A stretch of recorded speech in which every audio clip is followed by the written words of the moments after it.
Assalamualaikum warahmatullahi wabarakatuh. Eh, Kami dari kelompok kelas aplikasi komputer hari Senin pukul 1, saya, Renaldin Melanio, dan keempat rekan saya, sama Kananda, Adelia Safitri, Rizkia Hasnaharini, Nanda Rahmanila.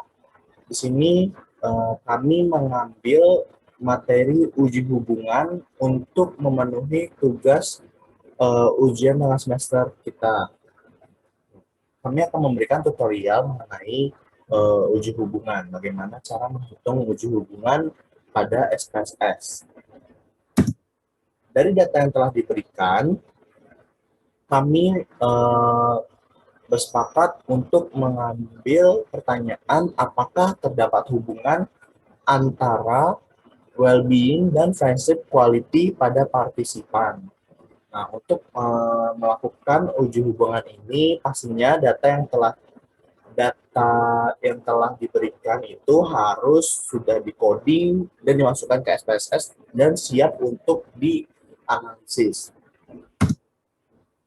Di sini uji hubungan terdiri dari 3 analisis statistika pada SPSS, yaitu Pearson Correlation, Spearman Rank, dan Kendall-Stahl. Nah, dari ketiga uji analisis ini, hanya Pearson Correlation yang merupakan statistika parametrik. Nah, sisanya itu Spearman Rank dan Kendall-Stahl itu adalah non-parametrik. Apa sih bedanya non-parametrik dan parametrik? Nah, kalau statistika parametrik itu lebih bisa mengidentifikasikan seperti hubungan, lalu korelasi, dan juga perbedaan. Nah, tetapi di parametrik ini ada asumsi-asumsi yang harus terpenuhi. Nah, jika salah satu atau lebih asumsi tersebut tidak terpenuhi, maka analisis yang bisa digunakan yaitu analisis non-parametrik, yaitu Spearman Rank dan Kendall-Stahl. Lalu, apa sih bedanya Spearman Rank dan Kendall-Stahl? Nah, seperti yang di bawah itu, yang membedakan kapan kita menggunakan Kendall-Stahl atau Spearman Rank correlation, ketika partisipan penelitian kita lebih dari 50 atau sama dengan 50, kita menggunakan Spearman Rank correlation. Nah, ketika partisipan kita kurang dari 50 orang, maka kita menggunakan Kendall-Stahl. Baik. Di sini kita akan lebih mengutamakan setiap uji hubungan korelasi atau perbedaan atau uji apapun, pastinya kita akan mengutamakan statistika parametrik. Maka dari itu kita akan melakukan uji asumsi statistika parametrik, yaitu menggunakan Pearson correlation. Nah, ada 4 asumsi yang harus terpenuhi untuk menggunakan Pearson correlation. Yang pertama itu terdiri dari 2 variabel berjenis kontinu. Jadi variabel-variabel yang digunakan dalam pertanyaan kita menjawab itu harus berjenis kontinu. Nah, bisa interval atau rasio. Yang kedua itu tidak ada nilai outlier, yaitu nilai ekstrim. Apa sih nilai ekstrim itu? Nilai ekstrim itu misalkan ketika rata-rata dari data kita itu 50, tiba-tiba ada 1 atau 2 orang yang nilainya 100, itu ada nilai ekstrim yang mana gap-nya itu jauh sekali gitu. Dan itu hanya 1 atau 2 orang, sedangkan partisipan kita bisa misalkan ada 1000 gitu dan rata-ratanya 50. Tidak kebanyakan ke 1000. Kalau misalkan datanya itu ada 100, misalkan, itu adalah nilai ekstrim. Kemudian ada yang ketiga itu ada data pada setiap variabel terdistribusi normal. Nah, cara kita mengidentifikasi apakah variabel kita terdistribusi normal atau tidak, kita menggunakan uji Kolmogorov, Smirnov, dan Shapiro-Wills. Nah, ini akan dijelaskan oleh teman saya. Lalu yang keempat itu hubungan antar variabel itu linear atau tidak. Tuh. Maksudnya antar variabel itu linear, harus linear untuk memenuhi asumsi tersebut. Tuh, untuk menggunakan second asumsinya itu harus variabelnya itu harus berhubungan linear. Nah, kita masuk ke uji asumsi yang pertama. Di sini kita sudah memiliki dua variabel yang tersedia dari pertanyaan yang kita pilih. Nah, yang pertama itu ada variabel well-being. Jenis variabel well-being itu adalah continue dengan jenis skala interval. Jenis skalanya interval. Karena well-being ini datanya itu berupa angka-angka yang mana total score dari variabel-variabel butir soal yang ada pada data. Begitu pula dengan friendship quality. Nah, variabel-variabel continue dan jenis skalanya interval, karena itu total score dari variabel pertanyaan dari friendship quality. Tuh. Karena dua-duanya ini sudah continue, maka asumsi yang pertama itu sudah terpenuhi. Baik, selanjutnya kita memasuki uji asumsi kedua, yaitu adanya nilai outlier atau tidak pada kedua variabel. Karena pada uji asumsi kedua ini, prasyaratnya adalah tidak ada nilai outlier pada kedua variabel. Nah, di sini kita sudah masuk ke SPSS-nya. Untuk mencari nilai outlier-nya pada kedua variabel, kita akan klik Analyze, kemudian Descriptive Statistic, dan klik Explore.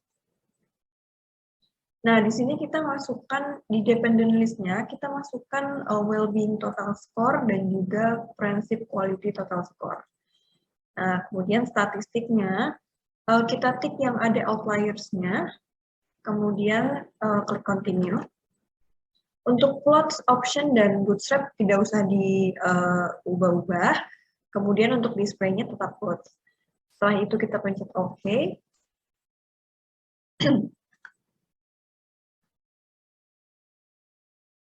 Lalu akan keluar output seperti ini. Nah, kita lihat di sini untuk well-being, nilai outliers-nya tidak ada, bisa dilihat. Kemudian untuk friendship quality, nilai outlier juga tidak ada. Sehingga untuk uji asumsi 2, karena kedua variabel tidak memiliki nilai outlier, maka asumsi 2 terpenuhi. Kemudian untuk uji asumsi ketiga, kita akan mencari distribusi normal dari kedua variabel. Hal ini untuk menunjukkan apakah kedua data dari variabel tersebut datanya terdistribusi normal atau tidak. Nah, di sini kita klik Analyze lagi, kemudian Descriptive Statistic, dan pilih Export. Tadi kita sudah masukkan well-being dan juga friend quality total score. Nah, untuk mencari distribusi normal, kita klik plots, kemudian kita tik yang normality plots with test ini. Nah, kemudian ini bisa diganti ke histogram. Setelah itu klik continue, sisanya tidak perlu diapa-apakan lagi. Kemudian display-nya tetap plots. Setelah itu kita lanjutkan OK.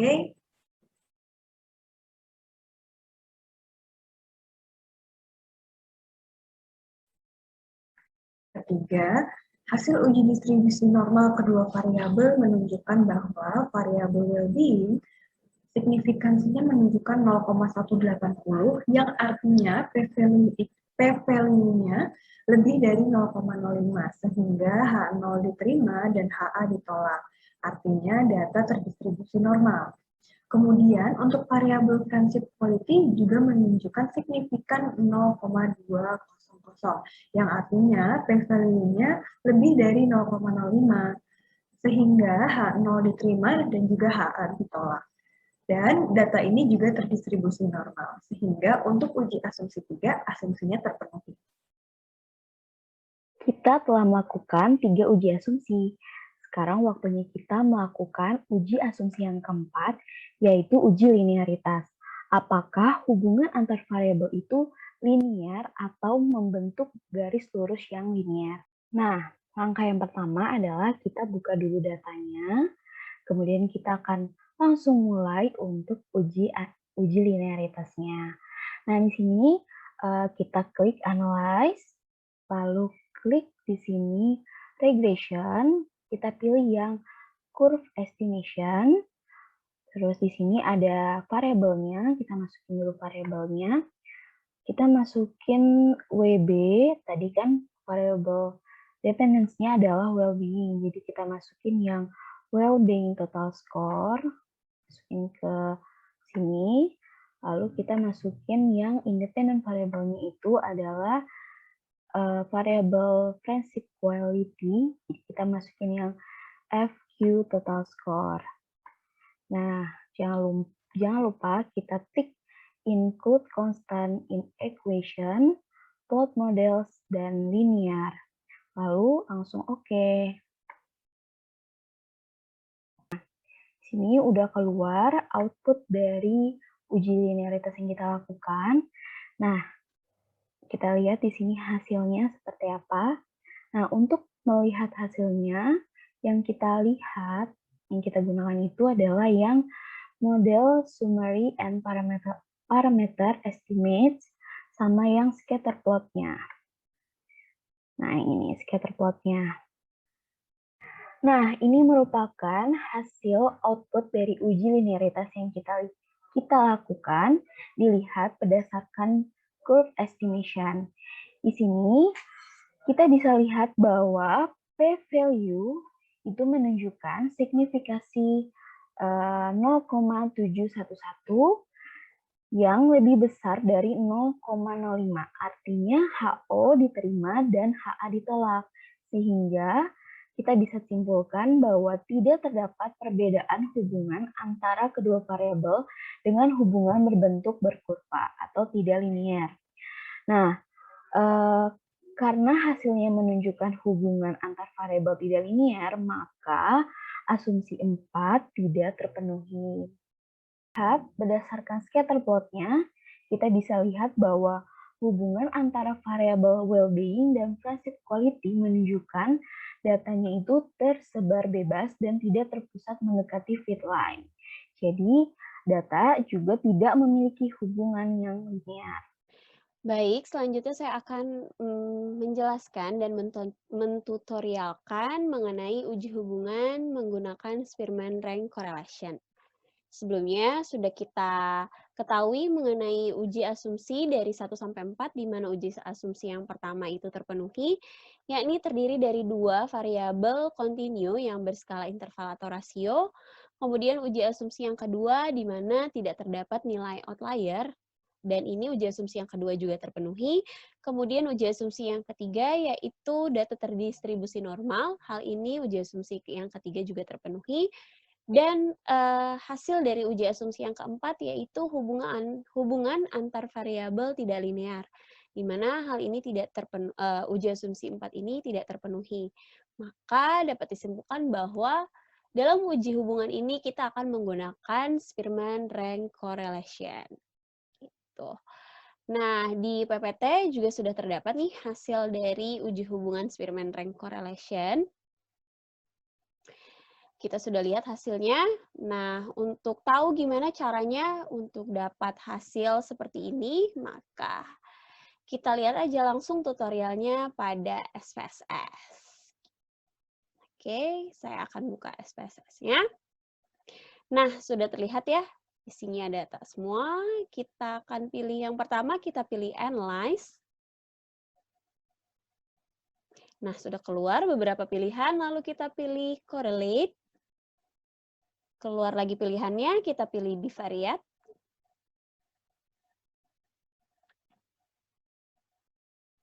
Aduh, ketahuan nih, saya habis coba-coba tadi. Nah, karena pertanyaannya apakah terdapat hubungan antara well-being dan friendship quality pada partisipan, maka kita pilih well-being total score, kita masukkan ke variabel. Kemudian friendship quality-nya juga kita masukkan ke variabel. Nah, pada correlation coefficient-nya kita klik Spearman sampai terchecklist seperti ini. Kemudian untuk test of signifikansinya kita nggak perlu apa-apain lagi, biarkan saja dia terpilih pada two-tailed ini, kemudian ini juga nggak perlu kita hilangin atau biarkan saja dia terchecklist seperti ini. Pada option biasanya sudah otomatis juga, maka kita nggak perlu ubah-ubah lagi, kita continue saja. Style juga biasanya sudah otomatis, kita nggak perlu apa-apain lagi atau ubah-ubah lagi, boleh kita klik cancel aja. Dan bootstrap juga biasanya udah otomatis juga, kita nggak perlu ubah-ubah lagi, maka kita pilih continue saja. Oke, ketika semuanya sudah, Spearman sudah kita klik, dan variabelnya sudah kita masukin semuanya, maka kita klik OK. Nah, kita tunggu outputnya keluar. Yep. Nah, tadi saya udah nyoba sekali. Nah, ini hasilnya bahwa terdapat signifikansinya 0,853.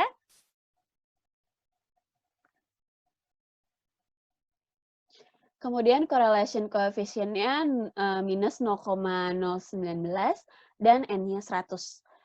Oke, kita akan balik lagi ke PPT. Apakah hasilnya sama? Yap, hasilnya sama. Bahwa correlation coefficient-nya adalah minus 0,019, signifikasinya 0,853, dan N-nya adalah 100. Maka hasil uji Spearman correlation ini menunjukkan bahwa signifikasi sama dengan 0,853, yang artinya p-value lebih besar dari 0,05,